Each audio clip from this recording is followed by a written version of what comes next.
This game is fucking horrible! It's fucking horrible! Just thinking about it makes me feel like having an anal evacuation. How a fucking piece of dog shit. You funny fucking bitch, I'm coming over, I'm gonna kill you. Fuck! Fucking funny! And this was it. This was your whole weekend, this one game. You didn't have anything else to do.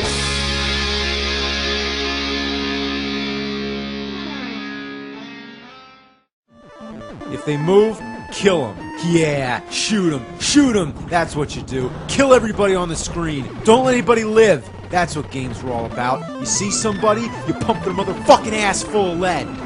But then came along a game on the Japanese home computer, the MSX2. It was called Metal Gear, and it was a fresh new idea. It was about survival rather than blunt force. Instead of running up and killing everybody, it was all about getting by undetected. It was an epic, revolutionary idea, and it paved the way for the stealth genre. Snake would become one of the classic video game characters, and of course it was one of the most popular names of the 80s, next to Michael. I always think of Snake from Escape from New York, or the wrestler Jake the Snake. And his full name is Solid Snake? Might as well just be Erect Cock. There were so many sequels it gets confusing, maybe even chronologically confusing. There was Metal Gear 2, Solid Snake, Metal Gear Solid, and Metal Gear Solid 2. Couldn't they have come up with a title that sounded different? Like, which one's the real 2? Well, if you want to get technical, the first sequel was Snake's Revenge, but that was only a sequel to the NES version. The original game's developer, Hideo Kojima, wasn't involved in either of the NES versions, so Metal Gear 2 Solid Snake was the first true sequel. But again, it was on the MSX2, so unless you lived in Japan, chances are you weren't aware of it at the time. Metal Gear Solid was basically the third in the series, but it was the first one that most people played because it was on the PlayStation. It was also the first one to utilize 3D environments, first-person views, and cinematic elements. Today, there's so many Metal Gear Solid sequels and so many versions of each game, it's out of control. The point is, today, Metal Gear is a franchise. But forget about all that for just one moment. Pretend that it's 1988 and we don't live in Japan. To our knowledge, the only game is Metal Gear on the NES. I remember renting it from the video store and thinking, wow, that looks pretty cool. But there was something about the cover that was really familiar, which I never realized till now. It's Kyle Reese from the Terminator. Yeah, without a doubt. It also has the fastest title screen in video game history. Watch how long it stays. Then it goes to the demo. Seriously, it's only up there for 2 seconds. I'll time it. There you go, 2 seconds. It's like the game saying, oh, well, you're not going to push start? Well, fuck you then. So you drop from a parachute, and who the hell are these other 3 guys? I don't even know if you ever see them again. Then you get a briefing from your boss. He says, first attempt to contact missing our gray fox.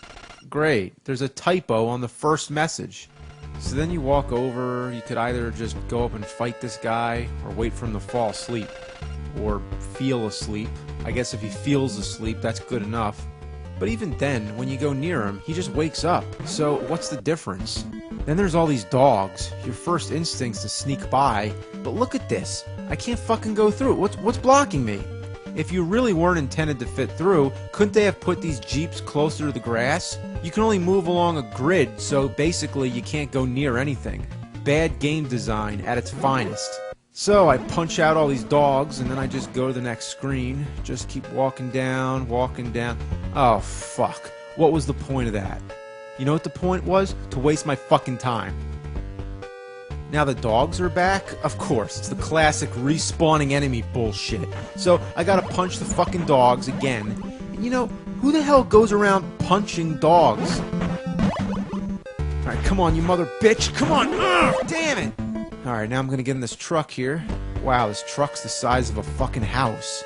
And it doesn't make any sense. You stay the same size, so how does the truck get bigger?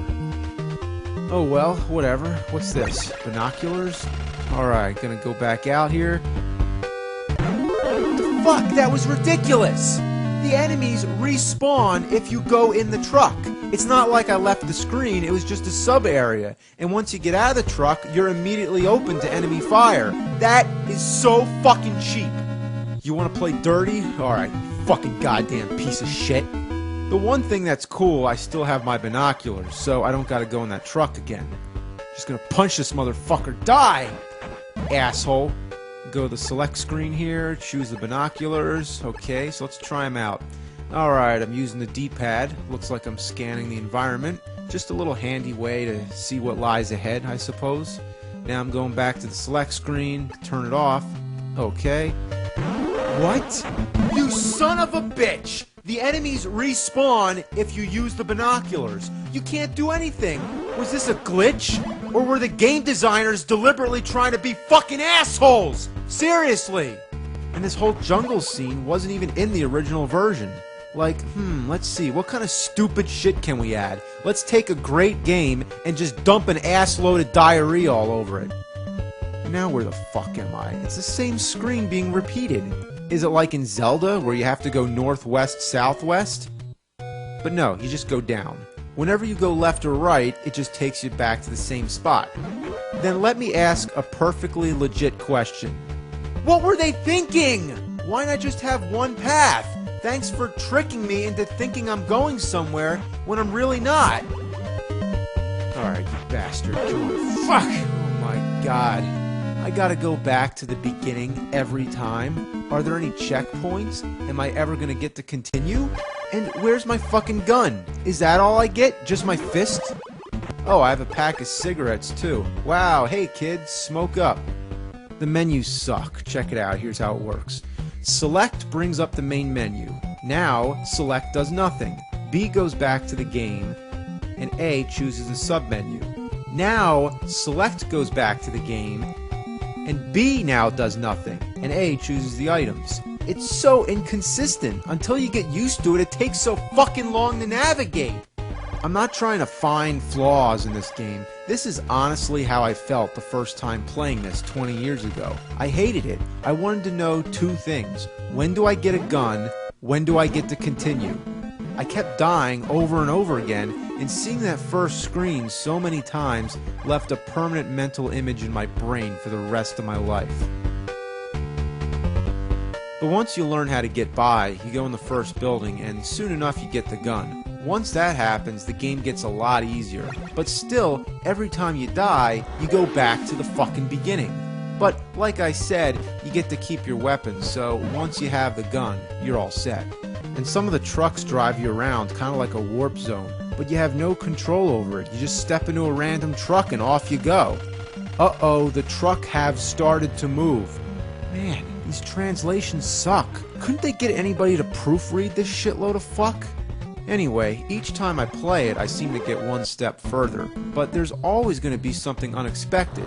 Like that right there. How was I supposed to know there'd be a trap door? It's all about trial and error. And just because of that, I gotta start all over. I've heard that if you use the transceiver, it makes the trap door go away. Which it does, but you still die. What the fuck? Anyway, you go around collecting items, key cards, and rescuing hostages. But if you want a chance to read any of the dialogue boxes, you better be careful not to touch the D-pad. Yeah, you know how in most games you can cancel out the text by pushing A or B, or sometimes start, but never the fucking D-pad? Naturally, when you get an item, you're using the D-pad because you're walking toward it. So you have to remember to let go right away. That is some mixed up buffalo bullshit right there. And sometimes the dialogue box can actually get blocked. They can't keep the objects in the game from getting in front of the text? Or maybe it's to hide their inability to proofread. I have located some plastic explosive. This game's a mess. How did they fuck it up so bad? There's so many spots where you just walk into a room and drop dead. Like here, I have to switch on my gas mask. Of course, if I don't realize that, I only have 1 second to react before my health's drained all the way. And then the fucking boss calls and says, I forget to tell you something. You will need your gas mask. Oh, no shit. You're a little fucking late there, asshole. You think you could tell me before I step into the room? Not after? I mean, if I survived long enough to get his message, I would have already figured that out. But you want to know what else sucks about this room? To get in, you need to have your key card selected. Then, right away, you need to select your gas mask. So, unavoidably, you lose some health. And then once again, to get out of the room, you have to select your key card. So, twice you take damage. And as far as I know, there's no way to avoid it. Probably my favorite fucked up part is right here. See this truck? It's too close to the edge of the screen. So if you want to go in there, you have to leave the screen twice. You go right, go up, and go left. What game would ever make you do that? And it's so annoying when people gang up on you. Like, oh my god, get off me! Get off! I can't get them off! Fuck! But anyway, it's a pretty epic game, so most likely you won't beat it in one sitting. That's why there's a password system. But, like you'd expect, it's horrendous. Is there any reason why these passwords have to be so fucking long? Even this would be overdoing it. Why do we need this little extra part? Like, for the love of fuck. Well then, guess what? If you use the password, it starts you at the building where you left off. Why couldn't that happen just by continuing? The whole purpose of having a password is if you turn the game off and want to come back to it later. Not just to continue. Imagine every time you die typing in this password. It's either that or start at the beginning, so pick your fucking poison, motherfucker. This game is the fucking crust between your balls. It's terrible, and yeah, I know it's a classic game, but when something's fucked up, it's fucked up. So if you want to rip me a new asshole, that's fine. I have like 12. Yeah, I got a Charlie Brown ghost ass. And it's not just me. Hideo Kojima himself said it slurped anal grease through a warthog's dick hole. Well, he didn't say it like that. He said it wasn't faithful to his original game. The stealth element wasn't there, and Metal Gear wasn't even in the game. Yeah, that's right. The final boss is supposed to be a robot named Metal Gear. So, if you're gonna call the game Metal Gear and not have Metal Gear, that's like having Legend of Zelda with no Zelda. If the original Metal Gear was Kojima's baby, then the NES version is his deformed grandchild. Now, I know, it's still a classic if you look past all its flaws. It's like digging for gold underneath a pile of horse shit. Or perhaps it's a gleaming silver turd. It might not look like shit, but it sure smells like it.